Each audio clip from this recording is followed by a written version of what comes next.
Assalamualaikum warahmatullahi wabarakatuh.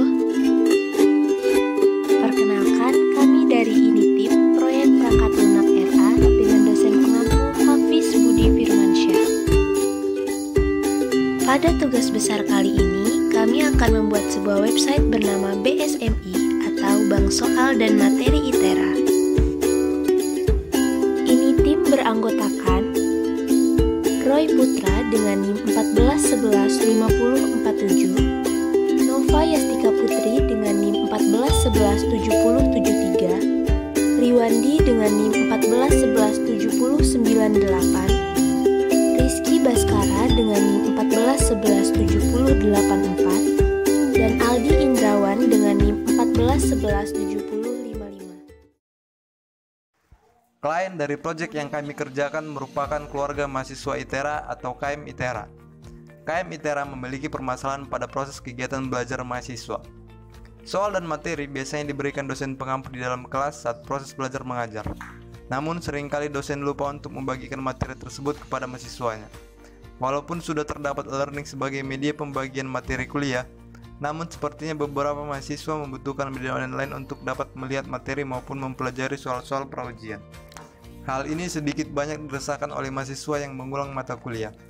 Mahasiswa mengulang seringkali kesulitan untuk mencari materi ataupun referensi belajar dikarenakan enrollment key tiap tahun tentunya akan berbeda, sehingga mereka tidak dapat lagi mengakses e-learning pada mata kuliah tersebut.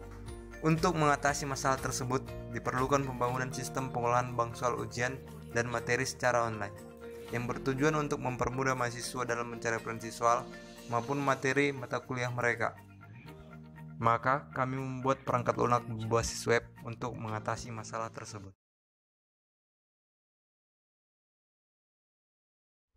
Selanjutnya kita berbicara tentang spesifikasi teknis perangkat lunak yang kami gunakan di dalam proyek pengembangan bank soal dan materi ITERA. Yang pertama kita berbicara tentang platform. Jadi perangkat lunak yang kami kembangkan ini berbasis website. Kenapa kami menggunakan website sebagai platform di mana kami mengembangkan perangkat lunak ini? Dikarenakan website itu mudah diakses dimanapun dan juga di gadget apapun. Bisa juga digunakan tidak hanya di gadget, tapi bisa juga digunakan diaksesnya melalui laptop ataupun desktop PC. Itulah mengapa kami menggunakan platform website. Di sini bertujuan agar mempermudah untuk pengaksesannya yang membuatnya menjadi fleksibel. Selanjutnya kita berbicara tentang bahasa pemrograman. Bahasa pemrograman yang kami gunakan di sini ada JavaScript dan PHP. JavaScript sendiri atau yang biasa disebut dengan JS ini digunakan oleh development team kami di bagian front end. Jadi JavaScript di sini digunakan di bagian front end untuk menambah ataupun membuat tampilan-tampilan tertentu. Selanjutnya yaitu ada Hypertext Preprocessor atau yang biasa disebut dan familiar yaitu PHP. Di sini digunakan oleh development team kami oleh bagian back-end-nya. Dan tidak lupa bagaimana cara kami mengimplementasikan daripada mendesain webnya, yaitu tentunya kami menggunakan HTML yaitu Hypertext Markup Language. HTML sendiri di sini berfungsi untuk membuat kerangka-kerangka daripada website dari project yang kami ingin buat. Dan juga terdapat CSS atau yang bisa disebut dengan cascading style sheet. Di sini dia berguna untuk mempercantik ataupun memberikan sentuhan-sentuhan artistik di dalam kerangka-kerangka HTML kami. Jadi dua hal ini ataupun dua aspek ini antara HTML dan CSS akan saling berkesinambungan untuk membangun sebuah website. Selanjutnya kita membahas tentang metode pengembangan perangkat lunak dari proyek yang kami kembangkan. Di sini kami menggunakan Scrum methodology yang dimana menurut definisinya yaitu sebuah kerangka kerja di mana orang-orang dapat mengatasi masalah kompleks adaptif di mana pada saat bersamaan mereka juga dapat mengantarkan produk dengan nilai tinggi setinggi mungkin secara produktif dan kreatif. mengapa kami menggunakan Scrum sebagai metode pengembangan perangkat lunak di dalam proyek Bank Soal dan Materi ITERA. Sini dikarenakan kami sudah cukup familiar dengan penggunaan metode Scrum karena sudah ada pengimplementasiannya di mata kuliah MPPL sebelumnya, dan juga di sini kenapa kami memilih Scrum. Selain sudah familiar di kami, Scrum juga lebih, menurut kami, Scrum lebih mempermudah kami dalam mengatur target di dalam setiap sprint-sprintnya. Selanjutnya, di dalam Scrum terdapat sebuah tim, yaitu Scrum Team yang dimana isinya ada Product Owner, Development Team, dan Scrum Master. Untuk Product Owner sendiri, di sini bertanggung jawab untuk memaksimalkan nilai bisnis dari produk yang dihasilkan oleh Development Team. Sedangkan Development Team di sini bertugas untuk mendevelop daripada project yang dikembangkan, yang beranggotakan designer, programmer, technical writer, quality assurance, tester, dan lain-lain, yang dimana bertugas untuk menyelesaikan produk backlog. Scrum Master, selanjutnya ada Scrum Master. Scrum Master di sini berperan untuk memantau jalannya pengembangan Scrum Team, untuk memberikan arahan-arahan yang sesuai dengan metode Scrum, yang sehingga nilai Scrum dapat dimanfaatkan semaksimal mungkin. Di sini Scrum Master juga dapat mengevaluasi ataupun dapat melihat kinerja daripada development team. Nah, jadi di sini kita bisa melihat sebuah proses di mana Scrum Software Development. Pertama-tama, seorang product owner mendapatkan inputan ataupun mendapatkan permintaan mengenai fitur-fitur yang diinginkan oleh klien, dan dari product owner akan diturunkan kepada tim, akan dibahas bersama, dan juga dijadikan sebuah produk backlog. Produk backlog sendiri merupakan list daripada fitur-fitur yang diurutkan prioritasnya. Dan juga selanjutnya masuk ke sprint planning meeting. Di sini dalam sprint planning meeting diadakan temu antara development team, product owner, dan juga Scrum Master, yaitu di mana Scrum Team bertemu untuk membahas bagaimana masalah sprint-sprint untuk planning ke depannya. Selanjutnya yaitu masuk ke sprint backlog. Di sprint backlog di sini sudah dimasukkan, kita memplotkan ada beberapa sprint yang akan kita lakukan dan apa saja produk yang ada, backlog yang ada di dalamnya. Nah, untuk di kami sendiri, untuk setiap sprint berjalan kurang lebih satu sprint itu 1 minggu. Setelah selesai tesnya, maka akan ada namanya sprint review untuk membahas bagaimana tentang sprint sebelumnya, sprint yang barusan dijalankan, dan juga sprint retrospektif yang dimana kita membahas tentang bagaimana kinerja kami sebelumnya dalam menjalankan sprintnya, dan juga tentunya ada daily stand up meeting, yaitu dimana kami bertemu untuk membahas daripada sprint yang sedang berjalan sebelum di-deliver untuk selesai dari sprintnya. Trello. Bicara tentang Trello, kami di sini menggunakan Trello sebagai sebuah aplikasi yang membantu untuk pendokumentasian Scrum kami.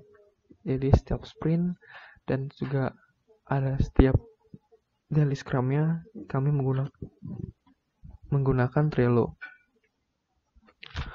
Nah, seperti yang dapat dilihat di sini, di Trello kami mengambil contoh di sprint 4. Di situ terdapat to-do atau product backlog yang tersusun. Sebelumnya di sini terdapat 6 to-do ataupun 6 produk backlog, yaitu ada login untuk admin dan operator, develop fungsi tambah mata kuliah di program studi, dan lainnya, seperti yang dapat terlihat di layar. Jadi di sini cara pemakaiannya untuk penggunaan Scrum di sprint 4 menggunakan Trello ini, ketika sebuah produk backlog sedang dikerjakan, maka digeser ke doing. Jika telah selesai, maka akan dilanjutkan ke done. Digeser ke done. Di sini ada penanggung jawab yang dimana setiap produk backlog ini memiliki tanggung jawab seseorang yang menanggung jawabinya. Dan juga di daily scrum situ dapat dilihat di sebelah kanan, di situ berfungsi untuk melakukan diskusi mengenai sprint 4 ini. Kendala pengerjaan proyek. Yang pertama yaitu konflik source code pada Git ketika melakukan merge branch pada GitHub. Yang kedua yaitu permintaan fitur dari klien, terutama fitur menampilkan video materi perkuliahan atau tutorial soal. Yang ketiga yaitu pembagian tugas front-end developer dan back-end developer menyebabkan adanya saling tunggu antara front-end developer dan back-end developer. Akibatnya, pengerjaan proyek menjadi terhambat. Yang keempat, pada awal masa pengembangan, seluruh anggota tim kurang memahami cara penggunaan yang benar pada platform Trello. Kendala berikutnya yaitu sulitnya tim bertemu dan berkumpul akibat virus corona.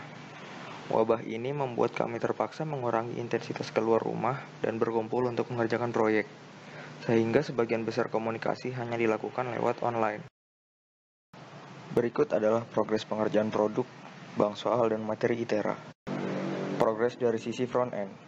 Tampilan-tampilan yang sudah dibuat diantaranya, yang pertama ada landing page, yang kedua form enrollment bagi mahasiswa, ketiga halaman pemilihan program studi, keempat halaman pemilihan mata kuliah, kelima halaman pemilihan jenis konten, diantaranya materi, soal, atau video, yang keenam halaman grid konten materi, soal, dan video setiap mata kuliah, yang ketujuh, halaman yang menampilkan materi, soal, dan video.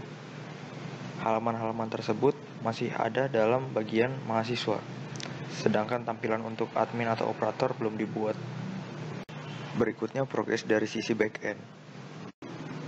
Pertama, form enrollment sudah terkoneksi dengan database, sehingga user sudah dapat enroll ke dalam web BSMI. Kedua, web dapat menampilkan konten materi, soal, maupun video. Ketiga, web dapat melakukan pencarian konten materi, soal, maupun video. Keempat, fungsi penambahan materi, soal, materi, dan video bagi admin dan operator. Yang kelima, web sudah bisa mendapatkan data program studi, mata kuliah, dan konten dari database. Ada beberapa kendala yang kita hadapi saat mengembangkan proyek bank soal dan materi ITERA ini. Yang pertama yaitu klien meminta kita untuk membuat sebuah website itu dapat mengupload video agar bisa digunakan oleh mahasiswa. Tetapi jika kita menyimpannya dalam cloud, maka akan membutuhkan penyimpanan yang sangat besar. Sehingga solusi yang kami berikan ialah dengan memberikan tampilan videonya saja dengan cara mengambil link dari YouTube. Jadi, admin setiap prodi akan mengupload video ke YouTube, lalu linknya akan disimpan di website bank soal dan materi ITERA tersebut. Kendala yang kedua yaitu sering terjadi konflik saat programmer melakukan push ke GitHub hasil kerja mereka. Hal ini disebabkan karena programmer satu dengan yang lainnya mengerjakan satu fitur yang sama secara bersamaan, sehingga menyebabkan konflik saat mereka melakukan push ke GitHub. Untuk itu, solusi untuk mengatasi konflik tersebut, setiap programmer akan mengerjakan fiturnya masing-masing yang berbeda, sehingga saat melakukan push ke GitHub tidak terjadi konflik. Permasalahan selanjutnya yaitu kurangnya koordinasi antara front-end dan back-end. Contoh, jika back-end ingin mengerjakan tugasnya, dia harus menunggu dulu front-end menyelesaikan tugasnya, sehingga mau tidak mau back-end akan mengambil tugas front-end sekaligus back-end secara bersamaan. Untuk solusinya, programmer satu dan lainnya tidak akan dibagi antara front-end dan back-end, tapi langsung mendapatkan tugas full stack. Ya, untuk yang selanjutnya kita akan mendemonstrasikan aplikasi yang sedang kita kembangkan. Yang pertama yaitu ada landing page, dimana ini adalah halaman utama yang akan diakses oleh pengguna saat pertama kali masuk ke website bank soal materi ITERA. Di landing page ini ada beberapa tombol yang dapat digunakan pengguna untuk masuk ke halaman selanjutnya. Di antaranya itu ada menu bar, di mana menu bar ini belum dikembangkan dan akan dikembangkan nanti di pengembangan selanjutnya. Selanjutnya ada mulai cari referensimu. Ini digunakan oleh pengguna untuk mengakses website bank soal materi ITERA lebih dalam. Nantinya tombol ini akan menampilkan masukkan enrollment key yang digunakan untuk memasukkan enrollment key pengguna. Jika pengguna memasukkan enroll yang salah, maka dia akan kembali ke halaman utama. Dan jika pengguna berhasil memasukkan enroll dengan benar, akan menuju ke halaman program studi.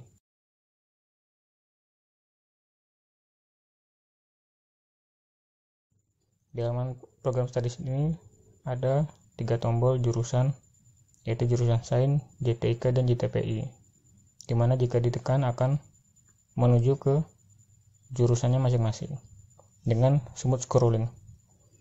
Lalu ada tombol ke atas yang digunakan untuk menuju halaman paling atas halaman program studi tersebut. Selanjutnya, jika kita menekan salah satu program studi, maka akan menuju ke halaman mata kuliah program studi tersebut.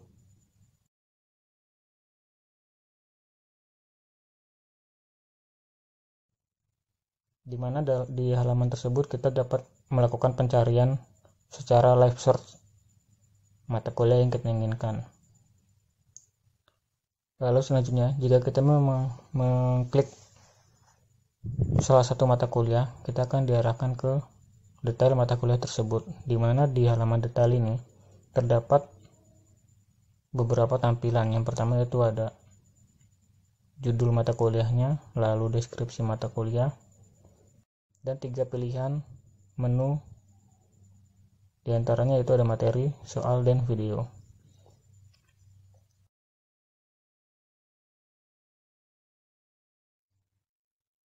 Materi sendiri akan menampilkan beberapa materi yang digunakan dalam perkuliahan tersebut. Dan di halaman materi juga terdapat pencarian, di mana kita dapat mencari materi yang kita inginkan.